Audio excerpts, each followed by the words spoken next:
Okay, Matt was such a cutie, so sweet. I met him at a coffee shop near my work. I would see him most mornings, and then one day I just said hi, and I swear he blushed. He was so cute. So he suggested we meet for lunch somewhere between our workplaces as a fair go for both of us, but asked me to choose where to go. Once I went to meet up with him, I almost missed him. He didn't really stand out, but he vaguely looked a little bit like Chris. He's a pretty mild mannered type. I was curious what he does for work. Kind of gives me clean cut vibes, like a dentist. So I picked a place right in the middle, which was surprisingly a Starbucks. But I thought it'd be a fun, kitsch kind of adventure. He wasn't sure if he was going to pay for me or not, but then he eventually did. So, what do? I'm an office manager.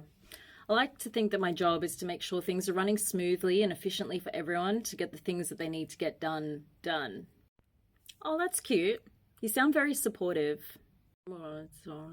Sorry, you're a bit quiet on the voice. Yeah, honestly, I like to be in an alliance. I believe we should support due process and how things currently work to the best of their potential by teaching people how things work, the rules, the structures we have, and making sure to just use them to make things better.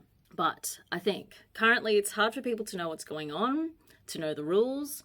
So that's why we need to expect and demand honesty and freedom of information and transparency in everything. If we can educate people to know how things work and to understand the information shared with them, then we can all work together to get things done. Wow, I love that. So I guess, what do you think of using AI? I think AI is a great tool, of course. It will help streamline processes and communicate clear information consistently to the masses. What about its impact on climate?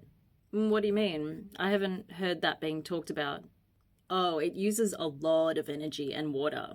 Like, a lot. Oh, I didn't realize that. It doesn't seem to be widely discussed in the mainstream. Well, we'd need to assess the situation and come up with a comprehensive policy to address the use of AI in respect to the needs of the environment. Currently, Australia is well set up to use solar, wind, and hydro energy, which will give a rapid output and return on investment. So, how are your friends doing with housing, rent, and groceries and stuff? Some people are still living at home while others are living off their investment properties. Well, I was really lucky. My parents had some money and we bought an apartment in the burbs 20 years ago. So I rent that out and live in a studio closer to the city for work. My friends are mostly living in studios or with their partners. It would be good for the government to build more social and affordable housing through investing money in an infrastructure future fund, allowing money to be put away for housing projects. But also, I think it's worth not vilifying landlords and potentially rebrand them as property providers. Just I before, know, Ms. Padden, just you've wanted before to Jordan interject. I'll jumps let you in, speak. just one quick thing. One of the things that did come up in the housing inquiries was that maybe we need to change the term from landlord to housing provider.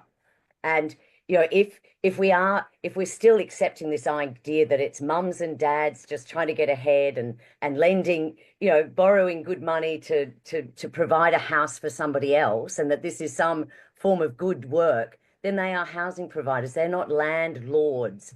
And I wonder if that changes it. Now, I'll let Jordan respond to some of Jordan's comments, but I do think that landlords are providing us.